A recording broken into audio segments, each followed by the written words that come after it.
All right, he is Eric Lopez of In the Circle podcast. You can find that wherever you get your podcast. This guy has a lot going on, but he's one of the best voices out there when it comes to college softball.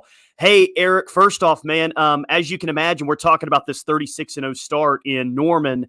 What words are you using right now to accurately describe what this OU softball team has been able to accomplish so far this season? Remarkable, I think, is the word to use, because I think we knew the offense was going to be good, but the thing that we didn't know was the fact that this pitching staff would be among the nation's best.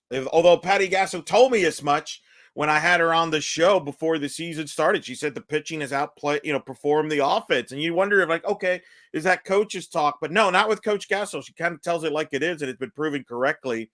It's remarkable to be the first team ever to go this long undefeated to start a season. And now I think as we get closer to mayhem, as they call it in May, I think the big storyline is going to be, can Oklahoma do something that's never been done before, which is go undefeated in a season? That's a lot. That's a big ask, but that could develop to be a big storyline. And we're going to learn a lot, I think, this weekend, because I think this is one of the roadblocks, one of the two roadblocks they have left in the regular season. Yeah, no doubt. Texas coming up this weekend. We'll talk more about that series. I want to ask you a couple more questions, specifically about OU. You mentioned the pitching staff. Maybe it doesn't have, the best pitcher in the game. I mean, maybe it does with Jordy Ball and the Hope Troutwine, the way they performed so far. But does it have the deepest? 1, 2, 3. Does OU have the deepest pitching staff in college softball right now? Or are you maybe looking at another team somewhere else that's as deep as them in the circle? That's a very good question. I mean, I think you have other teams that have a 1-2 punch that are just as good. Alabama with Montana Fouts, Lexi Kilfoy. UCLA has obviously Megan Faramo and Acevedo. I saw Virginia Tech recently with Keely Richard, and they have an Emma Lemley, who's a great freshman pitcher there. But what makes Oklahoma so unique is their young pitching staff, but they have their roles, and they have a great architect, as you know, and the pitching coach, Jen Rocha, who just makes everything work and everything click, and they all fit. And with this offense, you don't have to be perfect. But as they've shown, Hope Troutwine, I think back to that Baylor game on that Sunday afternoon where they were down 1-0. She kept them in the game. So Oklahoma was able to come from behind on Sunday. And the pieces seem to fit. And Hope Troutwine's been fantastic. She was always fantastic at North Texas. Now people see her more. So I agree with you. I think you can make a case from a 1, 2, 3 standpoint. Not sure there's one better than Oklahoma. When you go for the complete body of work. Where does Jordy Ball rank in terms of best freshman in the sport right now? In the circle, at the plate? I mean, just regardless, all freshmen included. I think she's the freshman of the year frontrunner right now. I mean, how can she not? I mean, she's been a big focal point in the sport. Some of her debut, get-go at UCLA the first week. There was a lot of hype. Coach Gasso has talked about her competitiveness and her passion. She's never had a freshman like that, which is saying something, because she's had a lot of great freshmen. I think she's the freshman of the year right now. Florida State has a great catcher that's a freshman. It's also in the mix, in my opinion. Florida has a good freshman in Falby. But I think Jordy Ball right now is the front runner for freshman of the year. You could have a scenario here, Tyler, where Oklahoma has the national player of the year in Jocelyn Allo and the freshman of the year in Jordy Ball. I think we're set up to that possibility here at Oklahoma. Yeah, I totally agree. You mentioned the Texas series, one of the toughest roadblocks left remaining.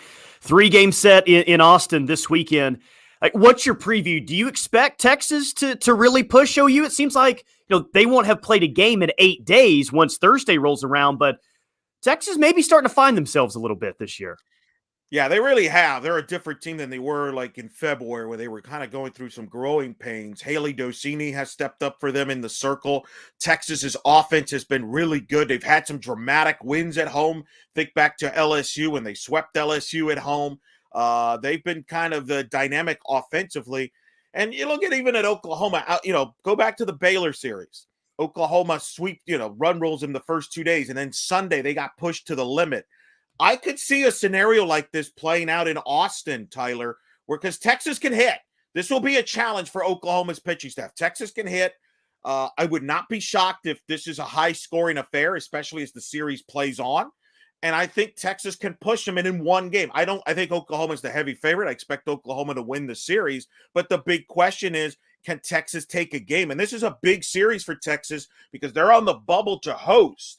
They're on the bubble to host, and it's a big series for Oklahoma because, as you know this by now, Tyler, covering Oklahoma, there's always people trying to nitpick the Sooner resume. I already see it on the broadcast and stuff about how Alabama has more top 50 wins and this and stuff, which is all nonsense. Like, the eye test tells you who the best team was, which is right now it's Oklahoma. That last year, Oklahoma was put number one, a credit to the committee. They should be the number one national seed, but I do think it's an important series to add to the resume here with Texas. So if I were to ask you, hey, Eric, where can Texas give OU the most fits? You think it's exactly that at the plate? Yeah, I do. I think that's where they could score, especially in that park. I think they could cause some havoc. They're super talented there. I don't think their pitching's good enough to slow down Oklahoma. And that's why I think Oklahoma's still too much. But I do think Texas can hit and they could score. And they've won some wild games. They've come back from some big deficits against Minnesota and LSU. Iowa State, they came back twice and scored runs in bunches. So if Texas is going to steal a game, it's going to be an 8-6, 10-8, 12-10 type of a ball game. As crazy as it sounds, I think that's what it's going to take. Yeah, and just what we were talking about, one of the key storylines will be, well, watch out. Texas got a lot on the line. They're playing their best softball. Is that the case for OU? And I know 36-0, it's hard to pick out a certain time where OU's played its best ball. But they beat Tulsa last week, 9-0 in 5 innings, where they didn't hit a home run. Jocelyn Otto is putting squeeze bunts down. They're getting timely hitting. And then they go to Lubbock this weekend and hit 17 home runs in 15 innings and outscore Tech 43-0. I mean, this was an impressive week. So can it go the other way too, Eric? Can we also say, well, the 36-0, but OU's actually playing their best all year as well? Can that be true? I think so. Although if you ask Coach Gassel, she'll tell you no, right? She's always there's no doubt about Coach that. Gassel, I've done many media availabilities with her, and she always talks about something that they didn't do correctly. Like, I remember early in the year after they run ruled the first weekend, they went undefeated, beat UCLA. She's like, yeah, we're not really swinging the bats that well. We're not getting enough at bats because we're only playing 5-inning games. I'm like, well, that's a tough problem to have, right? Like, you're playing run rolling teams, you're not playing enough innings. But I agree. I think they're peaking. And here's the big difference between this year's Oklahoma team and last year's Oklahoma team, Tyler. I think this team has more variety as far as ways to beat you. Last year, I think you would admit they were dependent on their offense. The pitching was a question up until Oklahoma City. And even then, you're like, hey, can you score enough runs? Because you're not going to shut down your opponent. This is a different team. They could win a 1-0 game or a 3-1 game like they've proven. They can win in a variety of ways. So this offense doesn't have to carry the load, in my opinion, like they did last year. And that's what I think this team, I think, is a more well-rounded team, which is kind of scary to think. I think they're better across the board than last year. When I think of the greatest rivalries in college softball, I guess the OG rivalry is maybe UCLA and Arizona. I mean, OU and Texas is a great rivalry in a ton of sports. What's the best rivalry in college softball going nowadays, Eric? It's a great question. I think you mentioned UCLA, Arizona from a historical standpoint is up there. Florida, Alabama in the South is a huge rivalry. I think a lot of people think that put the sport in the South on the map when they were making the Women's College World Series, 3 national title combined. What's interesting is, Texas, Oklahoma have had a great history, but they haven't played like in the World Series often. I think they played in 2013 was the last time they played both were in the World Series with Blair Luna led Texas there. And it's unique because OU Texas, I believe, in softball, they play on campus, whereas football obviously is a neutral site. So they don't have that neutral site setting in softball that they do in football or even baseball this year. OU and Texas played at the Texas Rangers ballpark. So I feel like it's kind of under the radar. In fact, some people would say Bedlam right now is maybe the rivalry in the Big 12 with the job that Kenny Gajewski's been doing at Oklahoma State.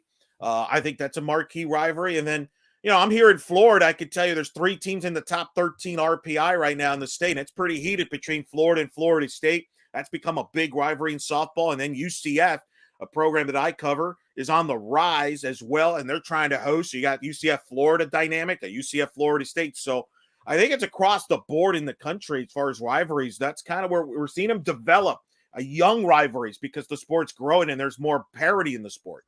You mentioned a lot of teams and a lot of rivalries, and I noticed something, Eric. A lot of those teams reside in the Southeast. There's been a real power shift with the sport. What's the game going to look like once Oklahoma and Texas are in the SEC and out of the Big 12? Because that's going to be an interesting shift for this game. No doubt. I mean, it's going to be unbelievable. It's going to be surreal to see that in the SEC. I mean, the SEC is already the top league in the sport. Now you add OU in Texas. Yo, that is going to be through the roof. That's going to be like a super power league. It's kind of like what we see in football in a lot of ways every week. And I think for sure that the sport right now is run in the South. And it's really the West Coast's fault. The Pac-12 schools haven't invested in the sport like the SEC has, like the ACC is doing. And that's why I think Oklahoma and Texas, I know in talking to Coach Gasso, they can't wait to join the SEC because of all the the crowds, the revenue potential. As you know, Coach Gasso, her goal left is to, when she leaves Oklahoma, is for softball to be a revenue maker and make money. And that new stadium that's coming is going to be a big part of that. And I think part of it is playing in the SEC. You got those great crowds in the SEC coming to your park. And we saw this year with Oklahoma going to Kentucky. It was a sold-out crowd. Oklahoma right now, as Coach Gasso describes, is the Beatles of softball. They're the main draw in the sport. And now you put them in the main conference. Wow. It's going to be must-see TV in softball. It's been an awesome year for softball just because you have – Oklahoma, one of the traditional powers, is there. I mean, Bama's there, Florida's there, Florida State's there, but it's been fun watching Virginia Tech this year making their rise. It's been fun watching Duke and Northwestern. It's got a chance to be one of the best women's college World Series ever in Oklahoma City. How many true contenders do you see, though, for the national championship this year? How many true contenders are there out there this season? Well, I think you start in the ACC. You got to start with Florida State, who pushed Oklahoma to the limit last year. Within one game away. I think they're legitimate title. Catherine Sandercock is back. I think Florida State actually is better offensively this year than they were last year when they pushed Oklahoma. So I think they're right there. I mentioned Virginia Tech. I saw them up close against UCF. They're legit. Pete DeMoore has done a great job there. Keely Richard, Emma Lemley, they have a great offense that hits over 330 on the season. They're legit. Alabama has to be legit with their talent and Montana Fouts and company. They're legit. UCLA, I think, is the only West Coast team that's a legit with their talent, but they're young talent there. A sleeper team that I like is Tennessee. If Ashley Rogers can stay healthy or get healthy with Aaron Edmondson and a 1-2 punch and Chris Malvo as the hitting coach at Tennessee, they could score runs. They pushed Oklahoma to the limit in Palm Springs. I think Tennessee, if they're healthy, could be a legitimate threat for the national title. I think that's the list. Nothing against Northwestern. I don't believe Northwestern can win the title. Can they get to Oklahoma City? Yes. But I think as far as national title contenders, I think those are the ones that I mentioned. And I got to throw in Oklahoma State just because they've been there. They've been knocking on the door as well. And Kenny Gajewski has a loaded veteran roster. So I would say those are the teams I would bring up as far as a national title contender. Eric, last question. I know you fans get mad at me when I ask this. Stop. You're going to jinx them. Just let him win the national title. Don't jinx them. I am. I mean, they start 36-0. I got to ask the question. Like, what does OU have to do to be forever known as the greatest college softball team in history? Is that something that's obtainable for this squad? It is obtainable. It's funny. I'm not saying this because I'm on here. I have said since on In the Circle podcast started that the 2013 Oklahoma team is the best team I ever saw with Lauren Chamberlain and Shelby Penley, Ricketts, Gascoigne. I think that's the best all-around well team. In fact, even that was a topic last year when Oklahoma won. I still think 13 was better than last year's Oklahoma team. But if this team were to go undefeated, at first team ever, and win the national title, that's kind of like dropping the mic, Tyler. That's it. The conversation's over. If you're going undefeated in this era, you're the team. You're the GOAT of the team. That's the best team in the sport. So I think Oklahoma absolutely has a legitimate shot to be to be regarded as the best team ever. But they got to finish the job, and that's what Coach Gasso would say. And I still think they got some roadblocks, and I'm curious to see what happens with this team if they drop a game. How do they respond? I think that's when we'll learn a lot about this team. But certainly, they have a shot to be among the best of the team in the history, especially if they go undefeated. That would be remarkable. He's Eric Lopez, In the Circle podcast. Check it out. It is awesome wherever you get your podcast. Eric, thank you so much, and good luck the rest of the year with every single thing that you have going on. You got a lot on your plate, man, so good luck. I do, man, but it's always a pleasure coming on with you anytime.